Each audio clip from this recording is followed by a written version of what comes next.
ہے۔ آج تو اس سے حسن صورت مل گئی، بازوؤں میں طاقت مل گئی، حسن مرتبت مل گیا، کائنات میں عزت مل گئی۔ پھر تو اس انسان نے رب ہونے کا دعویٰ بھی کر دیا، انا ربکم الاعلی بھی اسی انسان نے کہا ہے۔ فرعون و نمرود جیسے لوگوں نے کہ ہم بہترین رب ہیں، لوگوں کو اپنے آگے سجدہ کرواتے۔ فرمایا انسان اپنی تخلیق پر غور کر، اب تو بڑے دعوے کرتا پھرتا ہے، لیکن ایک وقت زندگی میں تیرے اوپر ایسا بھی گزرا ہے کہ تیرا ذکر کرنا بھی مناسب بولیے نہیں، تو ایسی چیز تھا کہ اس کا نام لینا بھی گوارا نہیں ہے۔ لم یکن شیئا مذکورا، تو کوئی قابل ذکر چیز نہیں تھا۔ یہ تو اس کی قدرت کے شاہکار ہیں جس نے ماں کے بطن کے اندر لقد خلقنا الانسان فی احسن تقویم، کہ اس نے اپنے دست قدرت سے دیکھ تجھے کیسا خوبصورت بنا دیا۔ لیکن اس پہلے قطرے پر غور کر، اپنی ابتدائی تخلیق کے مرحلے پر غور کر۔ لم یکن شیئا مذکورا، تو کوئی قابل ذکر چیز نہیں تھا۔ انا خلقنا الانسان، اللہ فرماتا ہے پھر میں نے انسان کو بنایا، تخلیق کیا، پیدا کیا آدمی کو، من نطفۃ امشاج، پانی کے ایک قطرے سے۔ اس کی تخلیق کس سے فرمائی؟ ایک قطرہ آب سے اس کی تخلیق کی۔ نبتلیہ، تاکہ ہم اسے آزمائیں بعد میں۔ فجعلناہ سمیعا بصیرا، تو پس جب ہم نے اسے بنا دیا، یعنی اس کے تخلیقی مراحل مکمل ہو گئے، پھر وہ دنیا پہ آیا تو سمیعا بصیرا، وہ سننے والا بھی تھا اور دیکھنے والا بھی تھا۔ یہ اس کی قدرت کے شاہکار ہیں۔ دوسرے مقامات پر تخلیق انسانی کے حوالے سے اللہ تعالیٰ نے ارشاد فرمایا کہ میں نے جب انسان کو بنایا، ثم استویٰ، پھر اس کو ٹھیک ٹھیک بنایا۔ جہاں پر کان لگانا تھا وہیں کان لگا، جہاں ناک تھا وہیں ناک لگا، جہاں آنکھ رکھنی تھی وہاں آنکھ کے ڈیلے بنائے، اور پھر اس آنکھ کی پتلیوں کے اوپر اس کے لیے وائپر دیے، اس کے ابرو بنائے اور اس کی پلکیں بنائیں، اس کی آنکھوں کے اندر حسن پیدا کیا، نور پیدا کیا، اور ان آنکھوں کے ڈیلوں کے اندر فرمایا پھر دیکھنے کی قوت بھی عطا فرمائی۔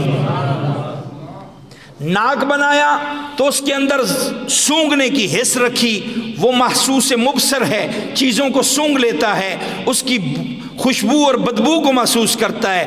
پھر اس کا منہ بنایا، اس کے ہونٹ خوبصورت کیے، اس کے اندر بولنے کے لیے زبان کا لوتھڑا رکھا، پھر اس زبان کو حرکت کی طاقت دی، پھر اس میں بولنے کے لیے الفاظوں کی خوبصورتی دی، اور فرمایا یہی نہیں کہ وہ زبان سے بولتا ہے بلکہ اس کی زبان میں قوت ذائقہ رکھا، وہ ہر چیز کو چکھ کر اس کے ذائقے بھی معلوم کر لیتا ہے، کون سی چیز میٹھی ہے، پھیکی ہے، کڑوی ہے، اس چیز کے ذائقے اس کی زبان میں رکھے، اور اس کو اپنی روزی سے لطف اندوز ہونے کے لیے اس زبان کے اندر لحاب دیا۔ جب بھی کوئی چیز منہ میں ڈالتا ہے اس کا لطف محسوس کرتا ہے، اس کی نمکینی کو، کڑواہٹ کو، اس کی مٹھاس کو محسوس کر کے اس سے لطف اندوز ہوتا ہے۔ فرمایا دیکھ تو صحیح میں نے کتنے مراحل سے تجھے گزارا ہے، کیسا تجھے بنایا، پھر تجھے کان دیے اور کانوں میں تجھے سننے کی طاقت اور قوت عطا کی۔ 5 حصے ہیں انسان کے اندر، قوت ذائقہ ہے، قوت شامہ ہے، قوت لامسہ ہے، قوت سماعت ہے، قوت بصارت ہے، سامع ہے، باصرہ ہے۔ 5 قوتیں انسان کے اس وجود میں اللہ تعالیٰ نے رکھی ہیں۔ جب کسی چیز کو پکڑتا ہے اس کی گرمی، اس کی ٹھنڈک اس کے ہاتھ محسوس کر لیتے ہیں، اس کو کہتے ہیں قوت لمس، چھونے کی قوت۔ یہ قوت بھی اللہ تعالیٰ نے انسان کے جسم میں رکھی ہے، سماعت و بصارت کی قوت بھی رکھی۔ حالانکہ ان صفات میں جو صفات انسان کے جسم میں اللہ نے رکھی ہیں، ان میں کچھ ایسی صفتیں بھی ہیں جو صفات خود رب کی ذاتی ہیں، وہ اللہ کی ذاتی صفتیں۔ توجہ فرمائیں کہ بات کی سمجھ آئے گی، اور آگے جو اس آیت کے اندر حسن ہے اور لطف ہے وہ آگے آپ کو انشاءاللہ آئے گا، میں اس لیے تمہید آپ کو بتا رہا ہوں۔ اب یہاں پر اس آیت میں واضح طور پہ اللہ نے فرمایا کہ میں نے انسان کو بنایا، ان خلقنا الانسان من نطفۃ امشاج، اس کو ایک قطرہ سے بنایا اور اس کی تخلیق فرمائی، فجعلناہ سمیعا بصیرا، اور اس کو میں نے سمیع اور بصیر بنایا ہے۔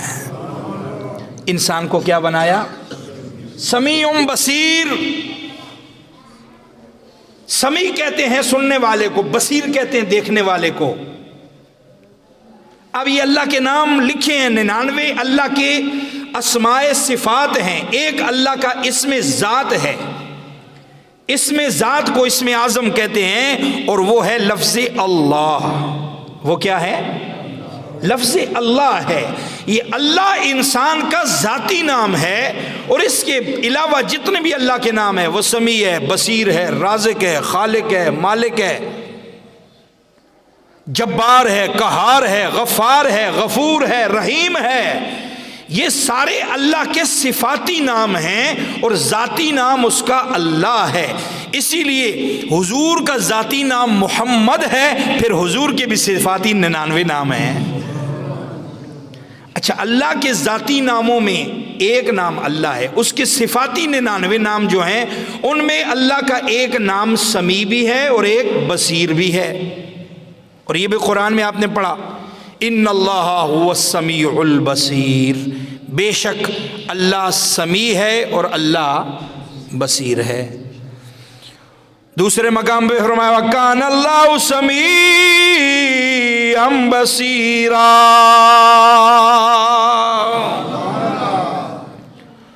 اور اللہ ہے جو سمیع ہے اور بصیر ہے۔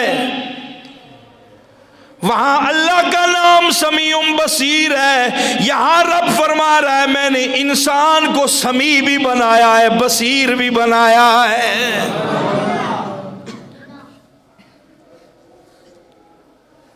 سمیع اور بصیر دو صفتیں ہیں، یہ اللہ کی ذاتی ہیں۔ اللہ کی کیا ہیں؟ اللہ کو کسی نے سمیع اور بصیر نہیں بنایا، اس کی جتنے بھی نام ہیں، ان ناموں کے اندر جتنی بھی صفتیں ہیں وہ صفات اللہ کی ذاتی ہیں، اور یہاں اللہ فرما رہے ہیں میں نے انسان کو سمیع بصیر بنایا۔ گویا کہ انسان کے اندر اگر وہ صفت جو رب کی صفت ہے وہ انسان میں آ جائے اور وہ رب میں بھی ہو، وہ نام اللہ کا بھی ہے، وہ بندے کا بھی ہے، تو سمجھ جانا چاہیے یہاں پر اللہ کی جو صفت ہے وہ ذاتی ہے، اور بندے کی جو ہے یہ اللہ کی عطا کردہ ہے۔ تو جب بندہ اللہ کی دی ہوئی صفات کا مظہر بنتا ہے تو اس کے مظہر ہونے کے اعتبار سے اگر بندے میں وہ صفت بیان کی جائے تو شرک نہیں ہوتا۔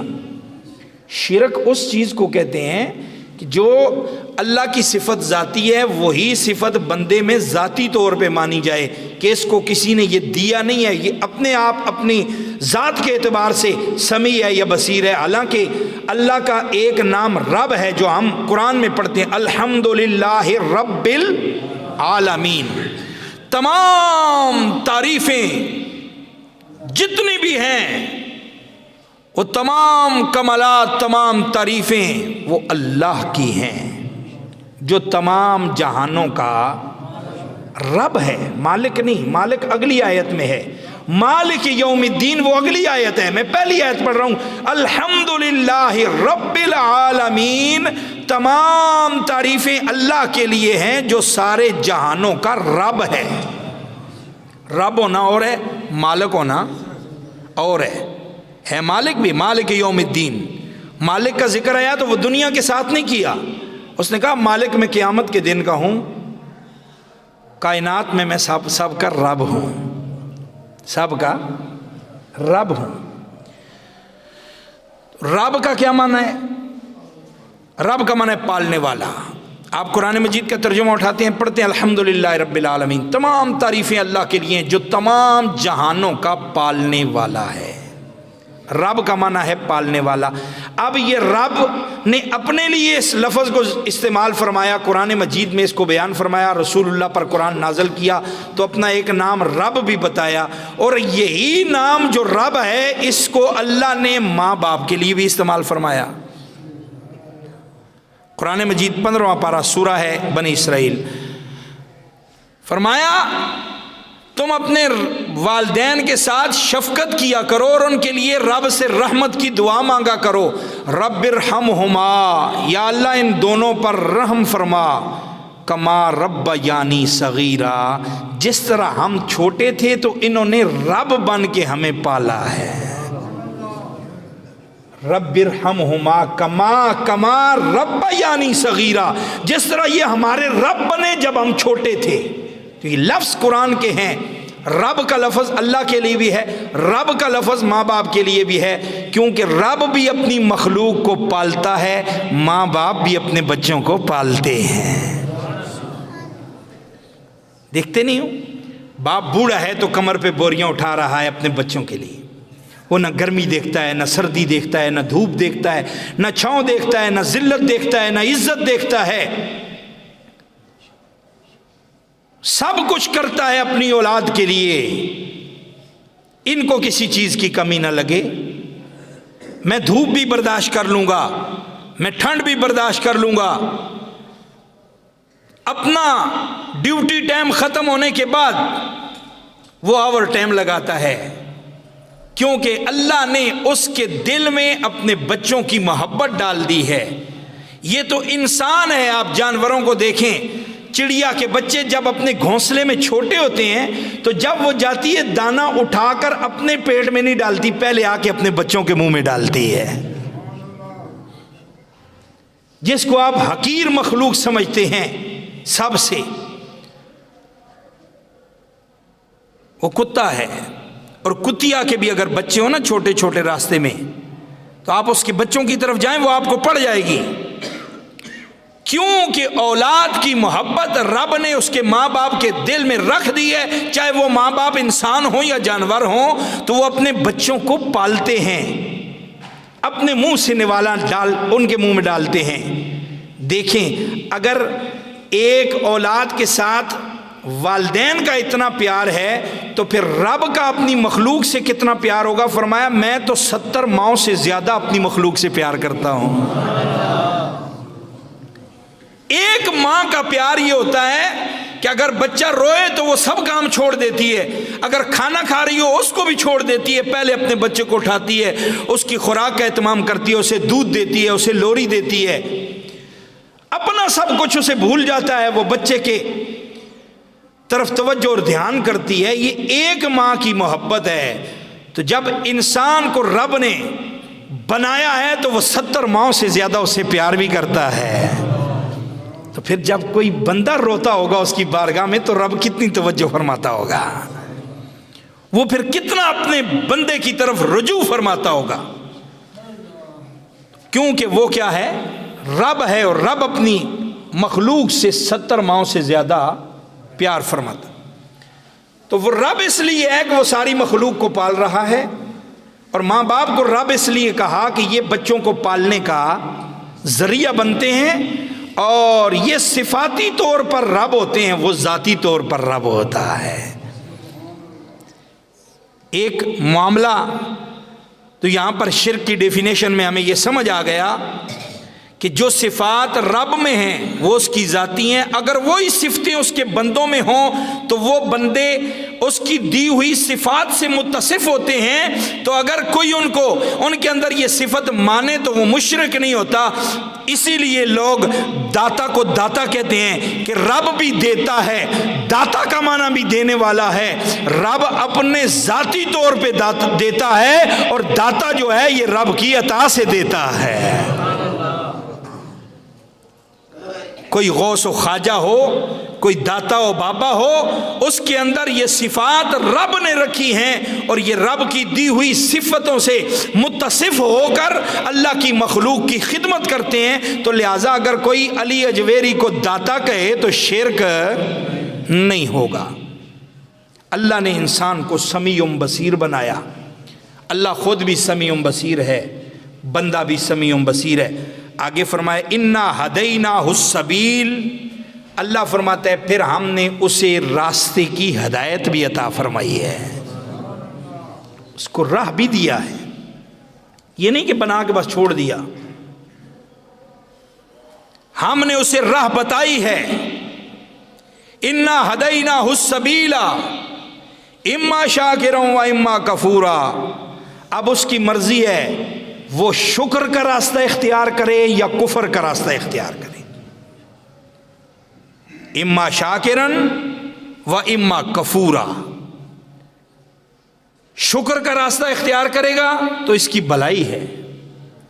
میں نے، اللہ فرماتا میں نے بنا دیا اس کو، قوت بصارت بھی دے دی، قوت سماعت بھی دے دی، راستہ بھی دکھا دیا، سوچنے سمجھنے کی صلاحیت بھی دے دی، بولنے کی طاقت بھی دے دی، اور اس کے کان میں حق سننے کی قوت بھی رکھ دی، اس کے دماغ کو سوچنے کا ملکہ بھی عطا کر دیا، اب راستے بھی اس کو بتا دیے۔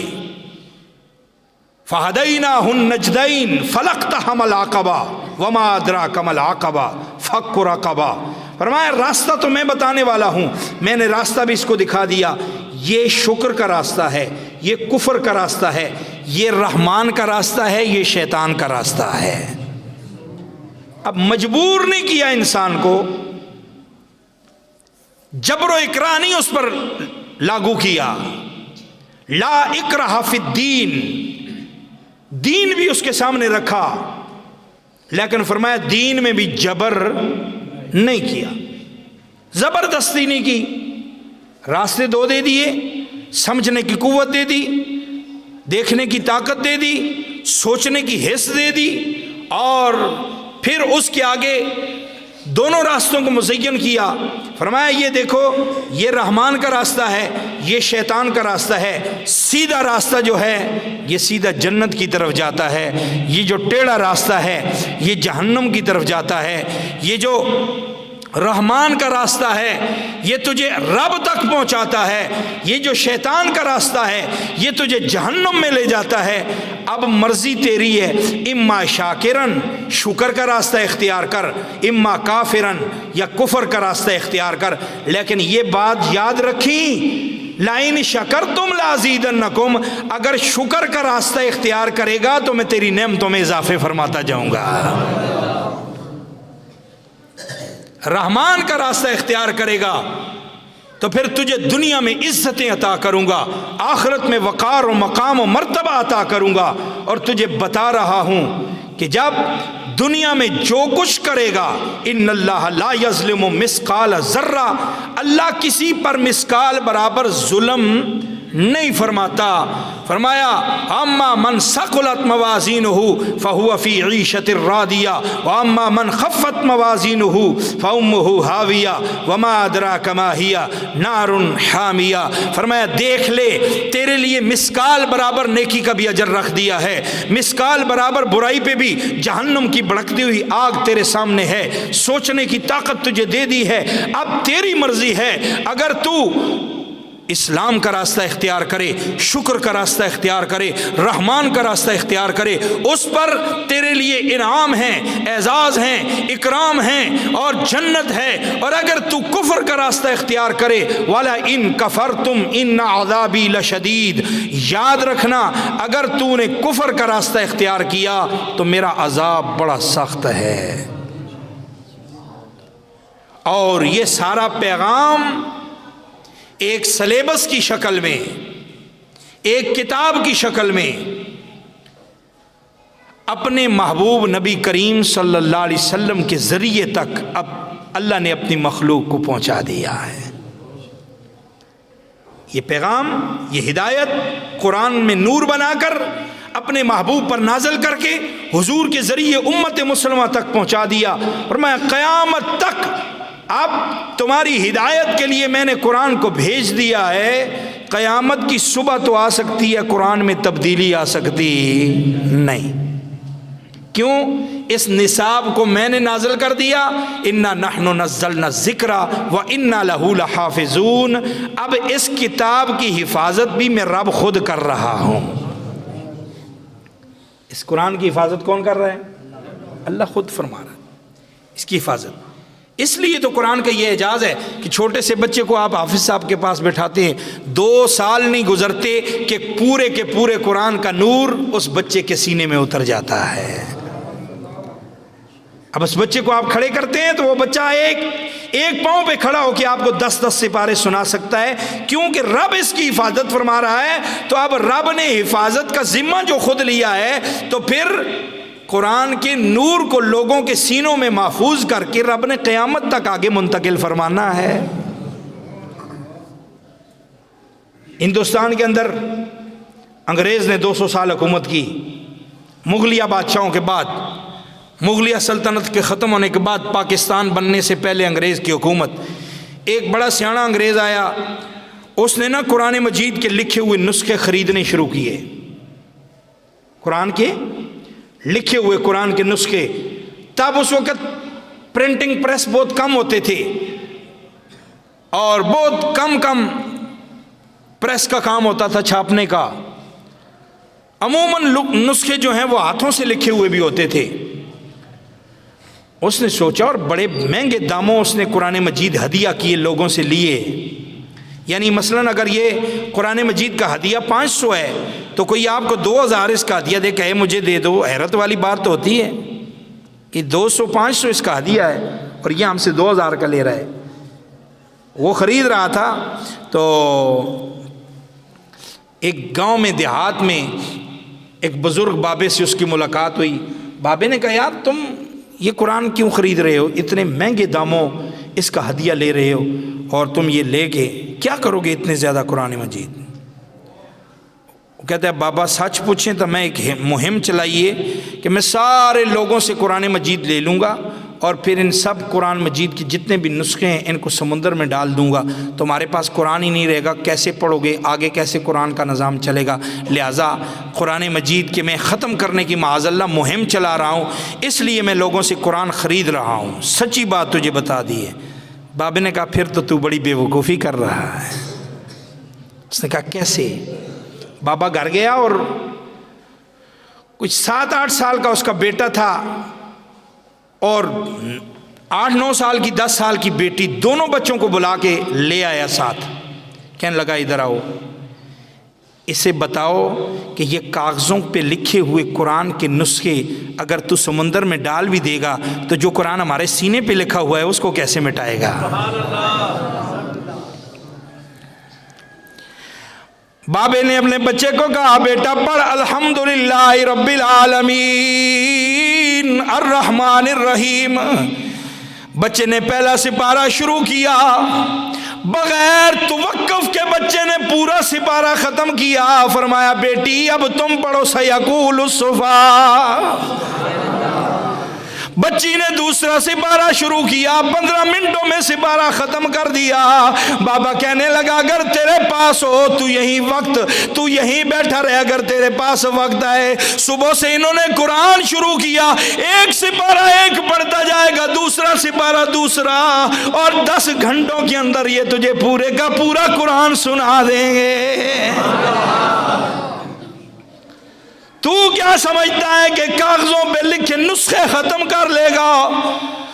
قرآن لوگوں کے دلوں پہ لکھا کیسے مٹائے گا؟ کیونکہ رب نے فرمایا اِنَّا نَحْنُ نَزَّلْنَا الذِّكْرَ وَإِنَّا لَهُ لَحَافِظُونَ۔ فرمایا میں نے قرآن کو نازل کیا ہے اور میں رب ہی اس کی حفاظت فرما رہا ہوں۔ میں قرآن عالمگیر کتاب ہے، تم عیسائی یہ سمجھتے ہو، انگریز چوڑے یہ سمجھتے ہو کہ ہم قرآن کو سمندر میں بہا کے ختم کر دیں گے؟ نانا، اس کی تو ایک شد و مد اور ایک زیر و زبر قیامت کی صبح تک کوئی تبدیل کر سکتا